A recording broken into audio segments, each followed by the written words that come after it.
Jesús cada mañana y prepárate para un día genial, porque no hay día completo sin adoración. Hola, muy buenos días. Muchas gracias porque nos acompañan. Les saluda José Ramón en esta mañana. Y Roselena, en esta bella mañana les damos las gracias por estar con nosotros. Ya estamos en la lección número 7, que se titula A uno de estos, mis hermanos pequeños. Y nuestro versículo de esta semana fue Mateo 25:34. Entonces el rey dirá a los de su derecha: vengan, benditos de mi Padre, hereden el reino preparado para ustedes desde la fundación del mundo. Y hoy vamos a hacer un pequeño resumen de lo que hemos estudiado durante la semana.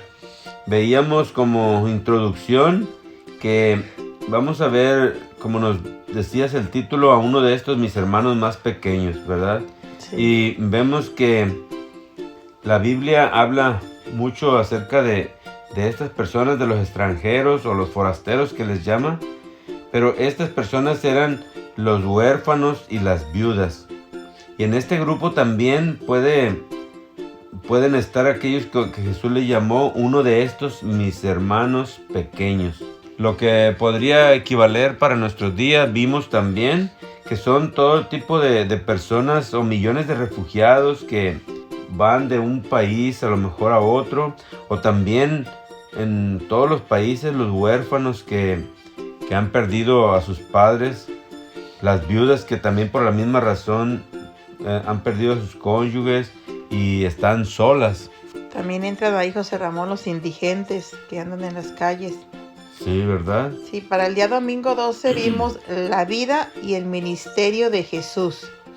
Fíjate que qué bueno que nuestra lección comienza con esto, ¿verdad? Porque vamos a ver varios personajes de los cuales nos habla la lección, pero qué bueno que Jesús introduce esto, ¿verdad? Jesús, y justamente lo introduce cuando va iniciando el tema de esta semana.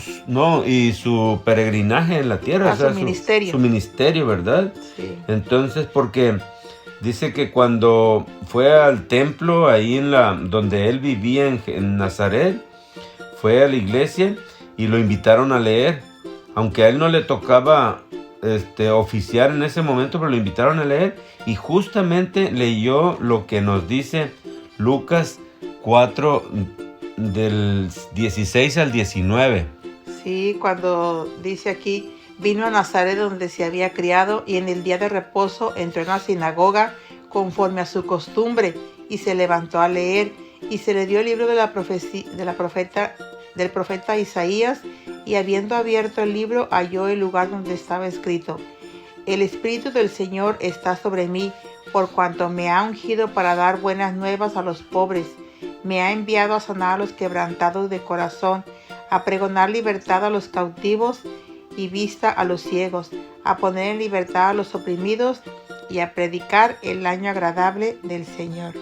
Y sí, fíjate que estas palabras justamente son las mismas que se encuentran en Isaías 6, 1 y 2. Y entonces aquí Jesús pone la base para su ministerio, o mejor dicho, lo que iba a ser su ministerio, ¿verdad?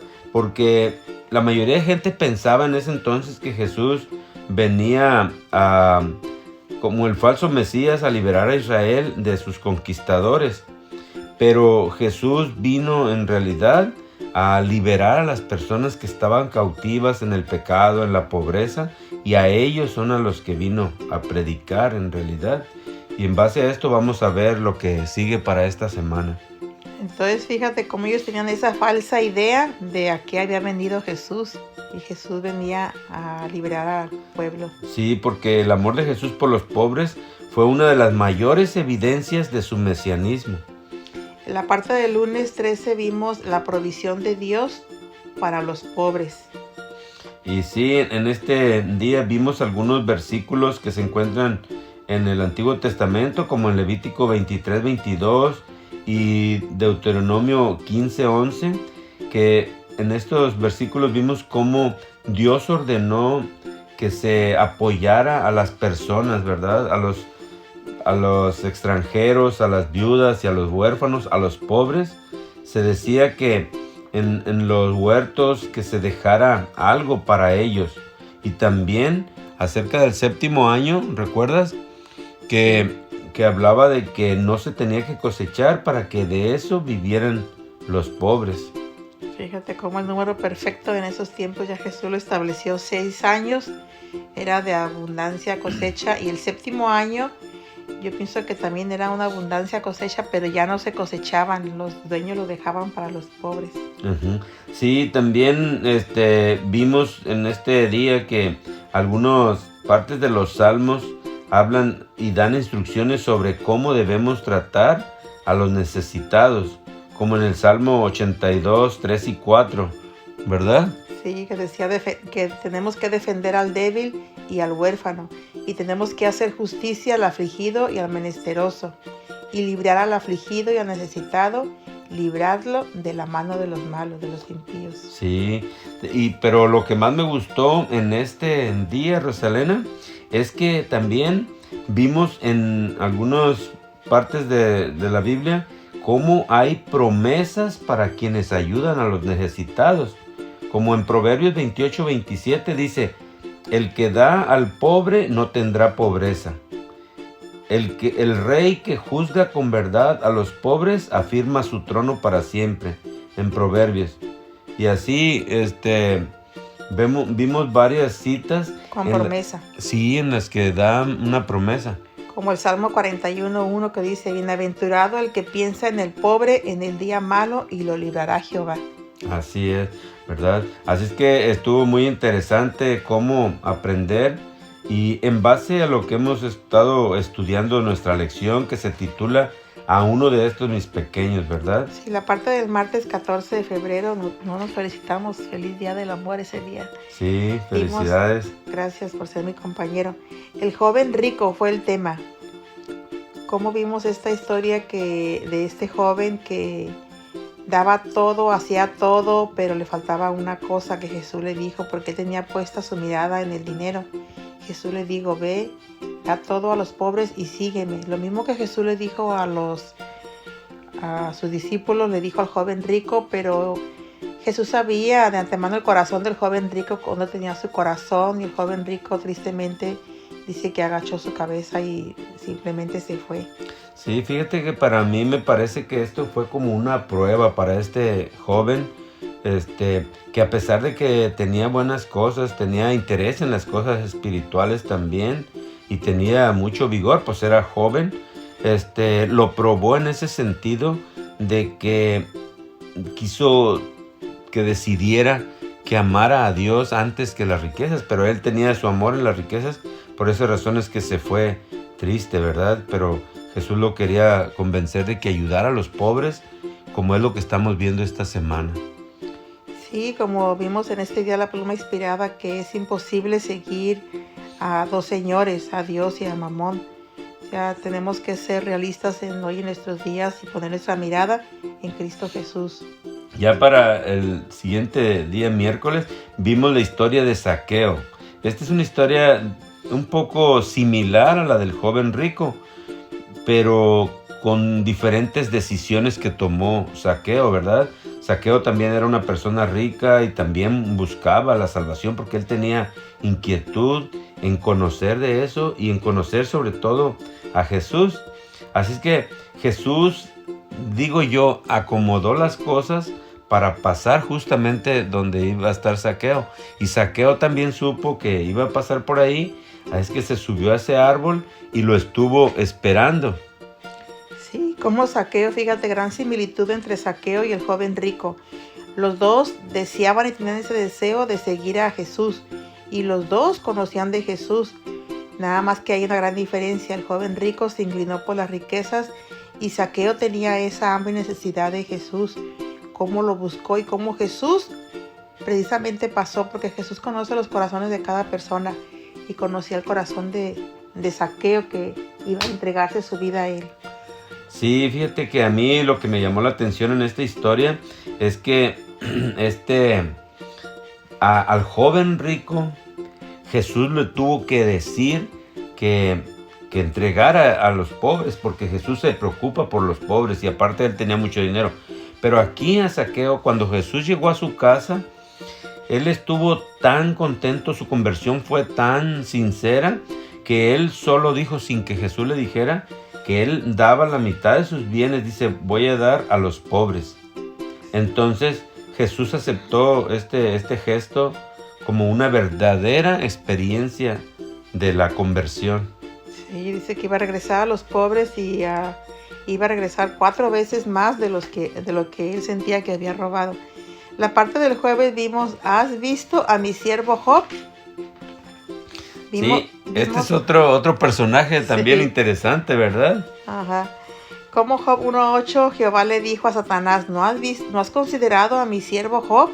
Que no hay otro como él en la tierra, varón perfecto y recto, temeroso de Dios y apartado del mal. Fíjate, Rosalena, que esta historia es muy conocida por nosotros, lo conocemos mucho esta historia. Pero yo quiero decirles con sinceridad que solamente había visto esto de esta historia, lo que Dios habla de Job, las calamidades que sufrió y cómo las superó a pesar de que su esposa no lo apoyó. Pero su base para permanecer así fiel como estuvo está sembrada en lo que nos dice Job 29 del 12 al 16. Aquí se describe que Job era una persona ayudador de los necesitados. Dice que libraba al pobre y al huérfano, daba alegría a la viuda, era el ojo de los ciegos, el pie de los cojos y era padre de los menesterosos. Entonces quiere decir que Job caminaba con Dios, era una persona así, pero también cumplía todas las cosas que Dios pedía, como esto, en el sentido que estamos viendo esta semana, de que nos manda de ayudar a las personas necesitadas. Sí, Job decidió seguir y Job negó renunciar a Dios. O sea, a pesar de todo lo que le estaba pasando y las calamidades, él siempre fue firme. Y a pesar de que su gran apoyo, que era su esposa, le dijo, maldice a tu Dios y muérete. Entonces Job fue firme y Dios conocía el corazón de Job. Así es, entonces vimos que esto de ayudar a las personas también es un nivel de administración del dinero y de mayordomía de los recursos de Dios que está más allá de la práctica de muchos de los hijos de Dios en la actualidad. O sea que no nos debemos de limitar solamente a dar, como decíamos en la semana, una moneda, un plato, no, sino que debemos de hacer como Job, ¿verdad? Ver un poco más allá, ir a ver a los necesitados y a ver en qué les podemos ayudar. Sí, una moneda o un plato de comida. Fíjate, José Ramón, que Job iba al problema. Él no lo veía súper por encima, iba al problema directamente. Entonces ayudaba desde la raíz. La parte del viernes para estudiar y meditar. Sí, en este día tenemos dos citas bíblicas que me gustaría que brevemente las leyéramos para que no se nos pase tanto el tiempo, ¿verdad?, que tenemos. Dice, cuando el Hijo del Hombre venga en su gloria y todos los santos ángeles con él, entonces se sentará en el trono de su gloria y serán reunidas delante de él todas las naciones y apartará los unos de los otros. Así pintó Cristo a sus discípulos en el Monte de los Olivos, la escena del gran día del juicio. Explicó que su decisión girará alrededor de un punto. Cuando las naciones estén reunidas delante de él, habrá tan solo 2 clases, y su destino eterno quedará determinado por lo que hayan hecho o dejado de hacer por él en la persona de los pobres y de los sufrientes, dice el deseado de todas las gentes. Al abrir la puerta a los necesitados y dolientes hijos de Cristo, están dando la bienvenida a ángeles invisibles. Invitan la compañía de los seres celestiales. Ellos traen una sagrada atmósfera de gozo y paz. Vienen con alabanza en sus labios y una nota de respuesta se oye en el cielo. Cada hecho de misericordia produce música allí, desde su trono. El Padre cuenta entre sus más preciosos tesoros a los que trabajan abnegadamente. Amén. Muchas gracias, Rosalena, por acompañarme esta semana Y gracias amigos y hermanos que nos han acompañado también. Les invitamos a que oremos en este momento. Amén. Padre nuestro que está en el cielo, le damos gracias porque hasta aquí nos ha ayudado, nos ha enseñado esta semana. Por favor, ayúdenos, Padre, esto que aprendimos de ayudar a los necesitados, que podamos buscar a alguien a que ayudar. Se lo pedimos de favor y le agradecemos en el nombre de Jesús. Amén. Amén. Feliz día. Gracias por compartir esta reflexión y ser parte de esta alabanza. Porque no hay día completo sin adoración.